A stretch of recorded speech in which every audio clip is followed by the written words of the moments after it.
And the draft that's coming up will likely determine where FPX look towards on the map. And if they can get a carry for Nuguri, then they'll go towards top side. If it's something like the Ornn, then they'll focus on the bot. Yeah, and I think that's the two big tests here for Rogue Warriors is getting something for Ziv in the top lane. He is the weak side top laner. He's the one that's going to be taking the beating as Rogue Warriors play elsewhere in the map. So I like that they first picked the Renekton here, get him something he's safe and comfortable on that top side of the map. Whereas on the FPX side, I think they'll be putting their attention towards bot side. When we've seen how weak the Rogue Warriors bot side has been, it makes sense to go for these 4-man plays. When I see already, though, with the draft, Renekton opens up the opportunity to go towards a Nidalee here for Harrow if they want to. Harrow and Ziv have looked really good in that combination. On the opposite side, though, you're seeing the Taliyah come through with that early Kai'Sa for LWX. Yeah, it feels good to see that, as especially LWX on this Kai'Sa. This is, remember, one of the premier champions that was in the meta when he won the World Championship. So it feels good. Feels like he's back home on those kind of picks. Got the Alistair and Lilia coming through on the side of Rogue Warriors. They're drafting a full animal squad on this side. We've pretty much got a zoo on the side of Rogue Warriors. Then the Leona locked out for the side of FPX. Yeah, so basically just trading supports back and forth. Alistair and Leona kind of been the two primary supports on this patch. The interesting one for me, though, is kind of the global pressure that you offer with the Taliyah here. So when you're looking towards this top lane, as you want to be playing towards this Renekton at least early with the Lilia to utilize that level 2, level 3 spike, you can offer a little bit of safety there with the Taliyah if you want to try and get up that direction. But as we're going in towards our next ban phase, Samira taken off the board, I wouldn't be surprised to see something like the Jhin taken off the board here for Rogue Warriors as well, or maybe even the Misfortune, just to give an easier time towards LWX in this bottom lane. Yeah, there's even a conversation to be had about the Xayah being banned, but whether or not we're willing to go into the ban category for Xayah at this point, she's been creeping into the meta. It is feeling more like we're getting into Xayah Kai'Sa meta once again, but whether or not that happens, it's going to be Tristan taken off the board instead. As we saw, Jace banned away from Nuguri, and Rogue Warriors could just focus out Nuguri here and try and take two really strong top laners off the board. Yeah, I'm wondering if they're going to ban the Ornn here. I think you've got the opportunity to set up for a pretty strong team fight if you're on FPX's side, but also the ability to separate these fights with the Taliyah Weaver's Wall is really, really good.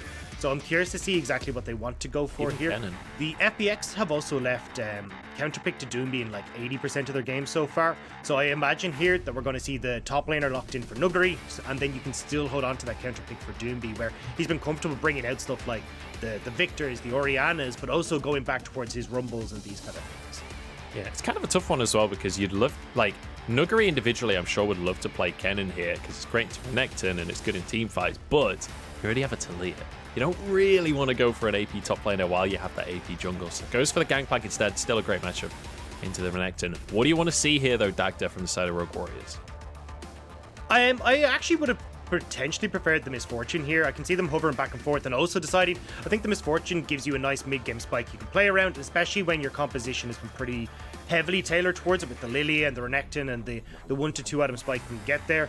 However, they decide to go towards the more late game scaling AD carry, which means they'll probably need to go towards something like the Syndra or even potentially the Zoe in this mid lane here, so that then they can have something that gives them a little bit more breathing room in these mid game fights.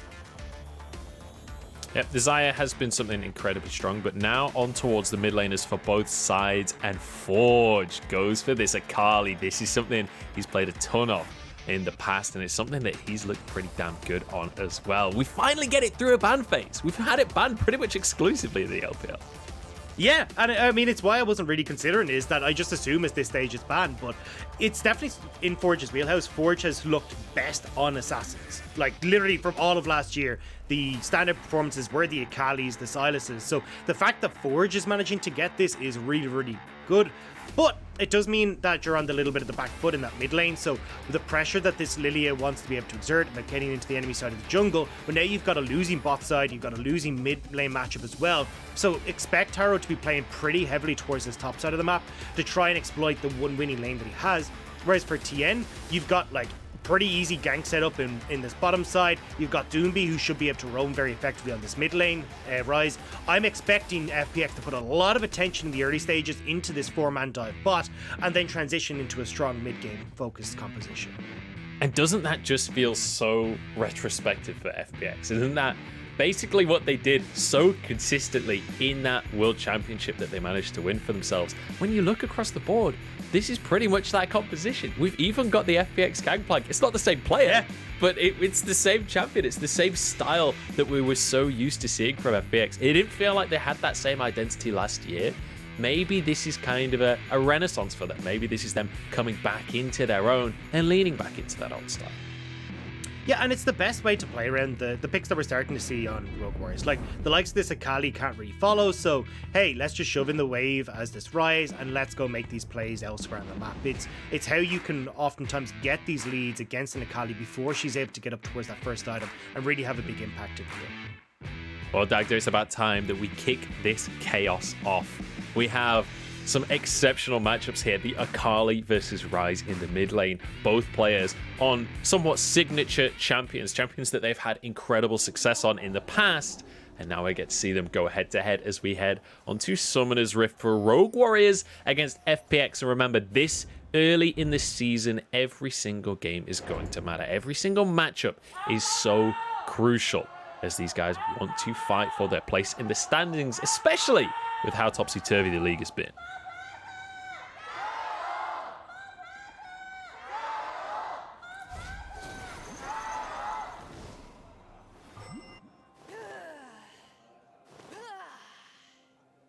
You can hear the crowd is here in force. They're ready for this series, and I am as well, Dagda. But let's just take a minute here before the action starts and go through some of these lane matchups that we've got. Because certainly in the top side, you're expecting that lane phase to go pretty heavily in favor of Nuguri. Exactly, and I don't think Nuguri...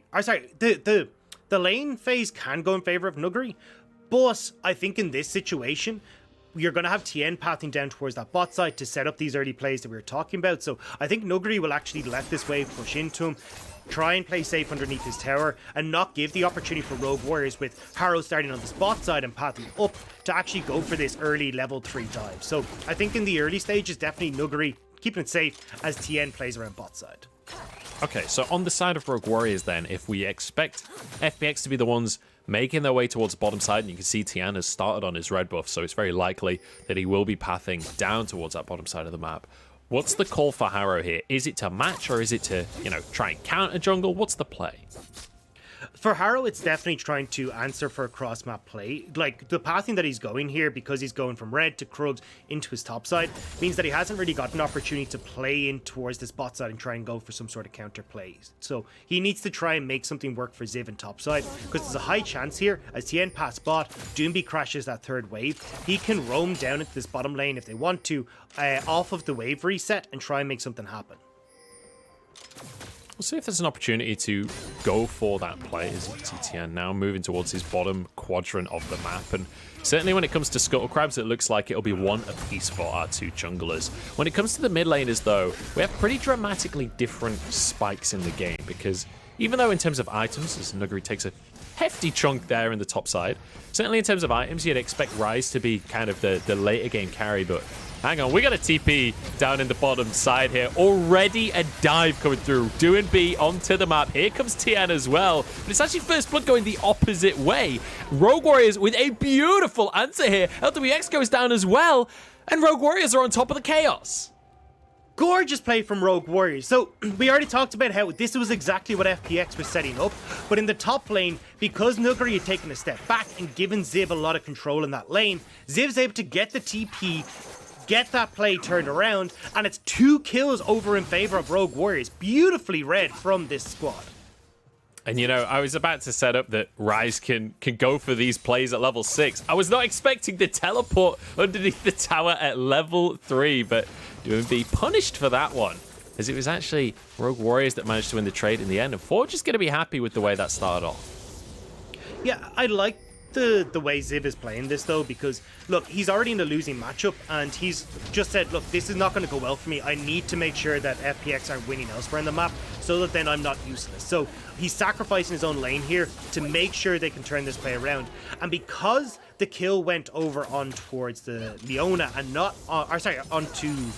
Never mind that point. I thought Michi had gone down first, but Michi doesn't get a lot of these CS, so you're basically trading advantages with Nuguri having much more control on the top side of the map, whereas because Michi still went down, although they get the kills, he's behind in CS and gold.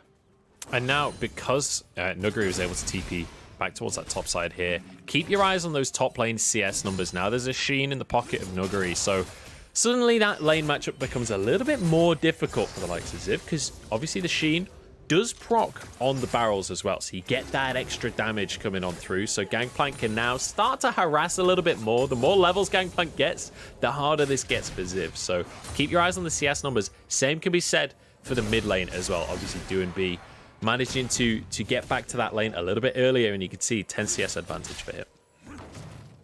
Yeah, I want to go back to the top lane though, because you can see just how horrible this matchup is. Because you've got the grasp of the Undying, you can proc so easily with the parlays. Nuguri, Ziv is just being poked out continuously, and even when you try and go aggressive, you've still got the remove scurvy. So part of the combo from Ziv is, hey, let's stun and make it easy so they can't trade back. You just remove that as the Gangplank. It's like, all right, well, good luck to you, bud. I've got an orange versus your big old, I don't know, axe slash whatever that thing Renekton carries. Glaive, I believe. Okay, perfect, yeah. But either way, it's a horrible matchup. However, you can see Harrow, we talked about this, if these bot lane plays are going to be happening continuously for FPX, try and get some help for Ziv in this top lane who can set you up. Well, the help is on the way. That's going to be a stun coming through. Nuguri's level 6 though, and Ziv is certainly not, but it's maybe going to bat a flash away from Nuguri. Can he survive this one? Harrow, Swirl Seed about to come up. Doesn't quite connect it though, and Nuguri walks away. Just about able to get away from that one. That Swirl Seed was a dangerous one, but manages to connect onto the Terra instead. Still though, FPX playing around this bottom side. They're going to use the fact that you've a reset coming through from Michi and Reheal to start, I assume, start up this dragon, especially with DoinB starting to roam down here as well. Yeah, I mean, Harrow's up on the top side. He's just showed himself trying to get that kill onto Nuguri. That's the key thing. The fact that Nuguri survives that gank, but Harrow shows on the top side, means that FPX immediately can answer with this Drake, start to get that win condition snowballing for themselves. But it has to be said, this, obviously, FPX going for the Drake, fairly expected, right? With the fact that we set up, they're going to play around the bottom side of the map. This is what you should have been expecting coming in. But with how badly that first bot lane play went for the side of FPX, are you expecting a change of strategy coming in here? Or should this just continue to play out and hopefully next time goes better? No, I think you just keep going and hope that next time it goes better. Especially, again, DoinB has so much push power in this lane. If you end up just leaving DoinB in this lane, Forge eventually just outscales and can just play off in a 1-3-1 and have kill pressure onto DoinB. So DoinB right now needs to make these plays happen so that then when we get to the mid portion of the game, FPX still have some semblance of control, because FPX's composition is a little bit more 1-3-1 orientated when you want TN to be joining in with this Weaver's Wall. So if DoinB's super far behind, it makes it a lot more difficult for him to go up against Forge in this side lane. I feel like Ryze is the perfect champion for DoinB as well, like thematically. When you look at Ryze and his lore and all the cinematics and stuff, it's like him running around the world trying to find the runes or whatever. And when you look at how DoinB plays Ryze, he is never in the mid lane. He just turns up to the mid lane for the wave, clears that, and then he's just off on the map. He's either stealing wolves away from Tian, or he's like finding a scuttle crab or finding some honey fruit, or roaming to a lane to try and find kills. He is just constantly on the move. He gets to mid lane, shoves the wave, and just gets on out of there. It's also because DoinB's such a creative guy as well. He can find all these cool ways to use. Oh, hang on. Tian, Ooh, flash out from Tian here as Harrow's going to follow through. It's going to be Forge over the wall. There's the knock-up, and goodbye, Tian. There is nothing he could do about that one. Really well played by Rogue Warriors, bringing that bot lane up, saying, hey, look, I mean, if DoinB is going to keep trying to get out of lane, let's just bring the fight to DoinB. It does mean, though, LWX gets a lot of time in this tower. He's getting a lot of plates, and it's sacrificing Michi and Reheal, which I'm actually not the biggest fan of overall, especially if you want this Xayah to be online for potential team fights. You need this Xayah to be hitting those 3 items. She doesn't just spike as well like this Kai'Sa does off of the 1 to 2 items. And this is kind of the classic dichotomy of those two bot lanes as well, right? When we think about Kai'Sa versus Xayah, historically it's like, yes, both AD carries scale, but one side, you've got a crit AD carry in this Xayah that wants to be on the 3 items before you really get into the teamfight phase. Whereas Kai'Sa, you can be a little bit more proactive earlier on for a little less power during those team fights. So it's an interesting one. And also, just in the way that they interact individually in the team fights, you've got one that wants to be the aggressor in that Kai'Sa, or one that's very much a defensive pick for the Xayah. Yeah. Now, this is going to be a little bit of a weird game coming through for the FPX bot lane, just with how the composition works in FPX. We said already that, like, oh, hang on. Ooh, they're going for a 2v2 here. It's Ziv and Reheal, the alligator and the cow, trying to make it happen. But Tien is here, throwing a threaded volley over the wall. They will walk away. Harrow has that Herald, though, and Michi wants some plates for himself. Yeah, and they're trying to get this gold back into Michi. So they kind of realize, hey, look, we'll take the sacrifice, but bot lane. Yeah, we'll Realm Warp him bot in the meantime. This Herald goes down. Doomby went underneath the tower, but they can't actually get underneath here. Reheal used his Iron Will there. Survives the play. Tower goes down on the top side once again. FPX make a play towards the bot side, and it fails.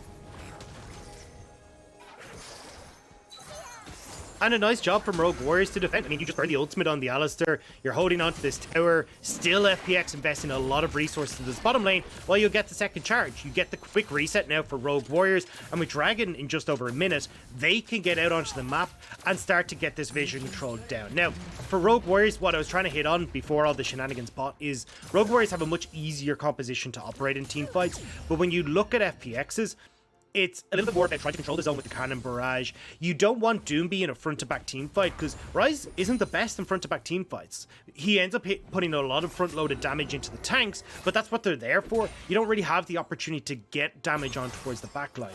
So for FPX's side of things, they want to open up this map, move into that 1-3-1, and then see if they can use the creativity that Doomby has with this Ryze ultimate to find clever ways into the fight. And it's exciting that we're 4 kills on the board, despite how much action has happened so far this game. And also, when you look at the gold, it is all but dead even between these two teams right now. FPX have constantly tried to make these plays happen bot, and you can see the CS deficit that's come off the back of that. But not kills, not a massive amount of gold for them. And even in the towers, we saw the trade, and it was 5 plates for 5 plates. So far, we're fairly even on the board. Do you think that affects how this game will continue moving forward? Do you think that FPX needed to be massively ahead at this point? No, I think it's more so about these next couple of dragons and how FPX operate around them. But Rogue Warriors? Here we go. Crisp going to be on Reheal here. 1v1 as Forge will dash into the play, but turns into the Twilight Shroud here. He's barely got any HP as he just about walks away, but the Cannon Barrage comes down, and Nuggery snags one for himself. Weaver's Wall into the raid to keep everyone in the fight. The barrel's going crazy. Doomby grabs the kill, and it's 3-3 on the scoreboard. Oh, it's an absolute mess from Rogue Warriors. This is what we were talking about in the early stage. When we opened up the day was Rogue Warriors being all over the places in their engages. Reheal tries to make the play work, but thanks to Chris, he's not able to, and then Rogue Warriors just fall apart. FPX get the dragon, they get the kills, and this is exactly what we said. Working around these dragons is going to be where FPX can make the difference here. And really, really beautiful stuff to see from Nuggery as well, getting the kill with the Cannon Barrage. Is maybe just get a Realm Warp out of there. I think they're going to be okay on this one. But also, you saw the barrels during that team fight. He got a double barrel combo that hit like 2-3 people and chunked people out because he's already got an Essence Reaver for himself. Yeah, I mean, this is pretty nice coming through overall from FPX, getting that initial kill and getting a lot of that gold on towards Nuggery. The big thing about this team fight that you're going to see, though, here is, look, we get the attempted engage from Reheal. I think it was trying to set up for Forge, but unfortunately, because that doesn't work, it's very easy for FPX to turn onto Forge. This Akali's now out of the fight, and from that point forward, it's a 4 versus 5 as the rest of FPX are able to collapse. Again, using this Weaver Wall to separate Rogue Warriors is going to be crucial in all these upcoming fights. But just that one missed engage, not quite able to set up for Rogue Warriors, and FPX punish as a result. Really, really nicely done there from FPX, Nuggery especially, but the whole squad working together on that one. The Weaver's Wall as well to corral everyone.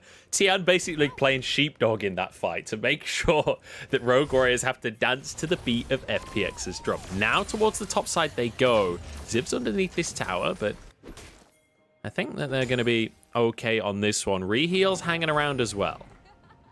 Yeah, and I want to go back to the Weaver Wall, because as we look at FPX's comp, as they move into that 1-3-1, You've got the Weaver's Wall to play this kind of semi-global pressure that can support those side lanes, but also when you're coming in on multiple different angles with TPs and kind of barrages, the Weaver's Wall needs to be able to, like, if Forge goes in aggressively, cut off Michi in the backline, cut Arrow from getting into these fights.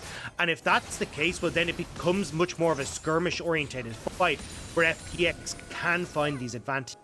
Otherwise, Rogue Warriors in a straight-up front-to-back team fight should have the advantage, especially when they get to that third item, like with Michi in those later points. As we get towards the 15-minute mark here, second Herald spawning on the map. Still got another couple of minutes until that third Drake, and let's bear in mind, FPX already have 2 on the board, thanks to that priority they've had in the bottom side of the map. They're about 2,000 gold up as well off the back of that last fight, and Rogue Warriors want to answer. They're going to be the ones on the Herald here. Nuguri on the opposite side of the map, and Forge wants a 1v1, but Nuguri immediately cannons on his location, but he survives once more. The time warp tonic at the last second. And every single time they make a play on Nuguri, he gets away with it.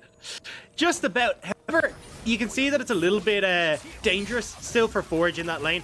I like that he's opted in towards the Rift Maker as LWX. Yeah, I don't think he can... Oh, he's actually going to go under the tower. Ziv is low. Weaver's Wall across here from Tian. He wants to try and finish off the Croc, but he's locked himself into this fight. Doomby arrives in the realm up, so he's going to be okay. I was nervous there because Harrow was nearby, but Tian gets away with it, and now towards the tower they go. And you can see the globals just all over the place. You think you've escaped to Ziv, and suddenly there's a realm warp, there's a Weaver's Wall, there's bloody everything coming at you from all sides, and there's nowhere to go. But Doomby might be caught up by heal. Reheal. Yeah, reheal. Hex flash over the wall, but just immediately takes a face full of magic. That was not the way that reheal wanted that trade to go. But the key thing is he's pushed Doomby away from this tower. That should be enough damage that the Herald can just finish the tower off with the charge. Oh, not quite. But, you know, it's just standing gold at this point. That tower isn't going to do much defending. Yeah, I think Spidey senses from Doomby tingling a little bit there. You can see he wanted to walk the shortcut and then went, no, I've been given out to by my coach for this before. I'm going to take the correct way, and it saves his life as they're not going to be able to catch him. But nice pick here by LWX onto Ziv. Gets a whole bunch of damage down, and then they're able to finish him off with the Weaver's Wall. Yeah. So they're able to put pressure onto that top side as FPX. And with no answer coming in from Rogue Warriors, again, it's an FPX trading up. And when you're creating these long side lanes for FPX, this is beautiful. Because now you get to shove the full way in, keep Forge underneath this tier 2 and bot side, keep Ziv under the tier 2 and top, and again, a dragon in 20 seconds. Right, we just wander over. It's too difficult for Rogue Warriors to try and contest when we've got all the teleport and the global plays. Dragon's coming up in 10 seconds as well. And it looks like FPX are well and truly in control of that bottom part of the map. Doomby headed back to base, but he has the teleport available, and you fully expect him to get involved in this fray. Already TPing into the mid lane here. It's FPX looking for mid priority so they can roam into this river. Reheal is hanging around. I don't think Rogue Warriors want to give this up without a fight, but they're waiting for Ziv's TP. It's about to come off cooldown, but it's coming off cooldown just a tiny bit too late. Dragon down to 2,000. Nuguri's here. Should be able to smite this one away. That's the third Drake, and now FPX, they just want to retreat. They already got the objective. Can they get away with it? Rogue Warriors, they say yes. They decide not to fight.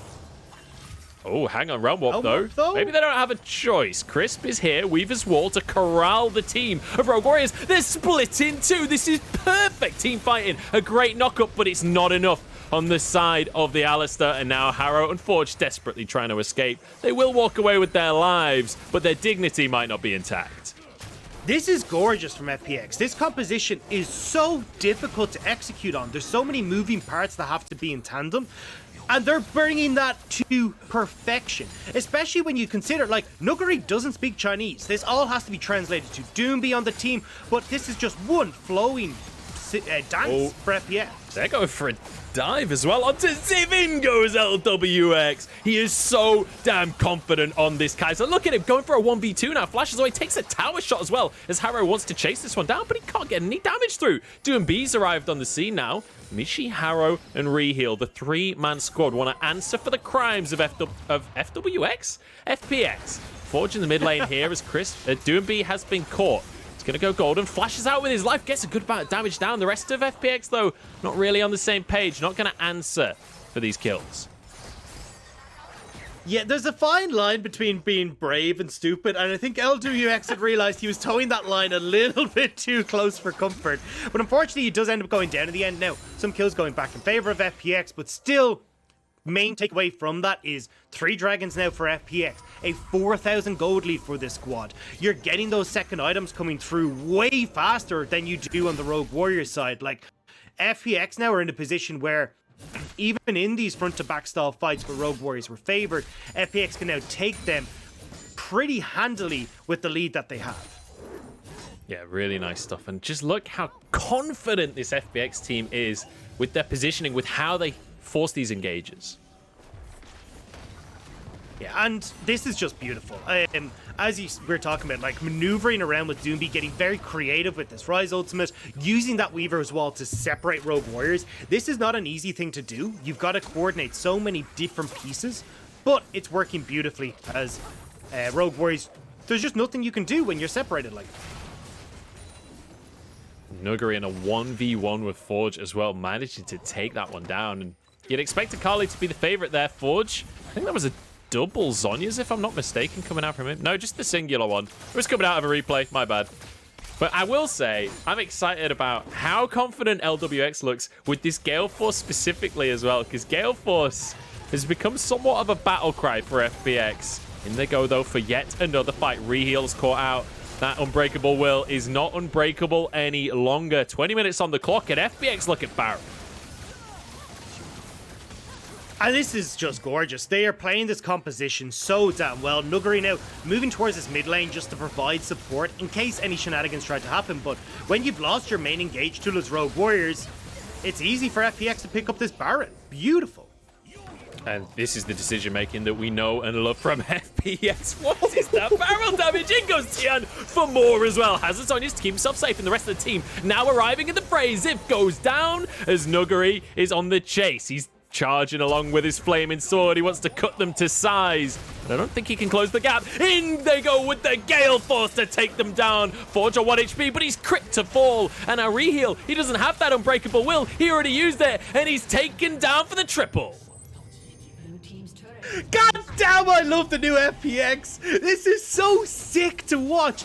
All these different components working so beautifully together, and seeing just the raw talent that is on this roster. God, this is so good to watch. And it's the sheer confidence that this squad is playing with. When you look at these plays, every single time halfway through the fight, I think that the play is about to end. And then LWX will just land a Void Seeker from halfway across the map and just fly into the fray. And it just feels the perfect meta for FPX, right? You got Kaisa, he's champion in the bottom lane, which is where W was always most comfortable. He was renowned for his feints, his Kaisa, these short range, hyper calculations, and you're sitting in the clip here, what he's able to do. What is what you're looking at in the support role? He's been able to get on the playmaking support, be happy up to go for the very roaming calls as well, have big impacts around the map, just fits FPX down to the... Yeah. And they can play so proactively as well, which I think is incredibly valuable for FPX, and it feels like that carry role is being given back to the laners once more for them this year. In he goes once more. Mishi is terrified at this point to leave the fountain. He does not get to play League of Legends anymore as Nuguri stunned underneath the tower here. Good bit of damage come down, but the counter barrage means that Ziv has to back away once more. Nuguri survives yet again. Flawless KDA for him as the top lane inhibitor is under siege, but FPX have to back away. Reheal looking for the engagement. Doesn't get the knock up though. Just takes a huge amount of damage for his trouble. The sleep going in onto the squad here. Rogue Warriors in a 4 versus 3, just about winning out this fight, but it's not over just yet. Forge going into the backline, but LWX has too much damage.